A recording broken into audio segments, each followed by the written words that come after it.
आदरणीय उद्धव साहेब आणि संजय राऊत साहेब हे भक्कमपणे माझ्या पाठीशी आहेत. आता मला फोन येऊन गेला आणि त्यांनी सांगितलं घाबरण्याचं कारण नाही, चिंता करण्याचं कारण नाही, आपण न्यायालयीन लढा लढू.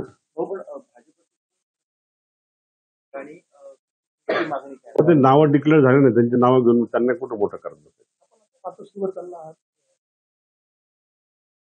नाही, मी आशीर्वाद घ्यायला चाललो. जिल्हा प्रमुख पदी निवड झाली, साहेबांचे आशीर्वाद घेऊन वाटचाल करेल. त्या गुन्ह्याच्या संदर्भात साहेबांकडे काही तक्रार ते साहेबांना माहिती आहे की हाऊसमध्ये झालेला विषय, त्यावेळेस साहेब स्वतः तिथे होते, साहेबांना कल्पना आहे. पक्ष आपल्या पाठीशी आहे निश्चितपणाने भक्कमपणे पाठीशी आहे.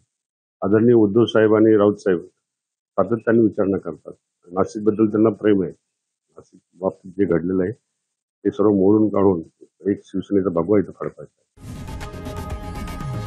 लोकशाही मराठी ऐका, पहा, जागरूक रहा.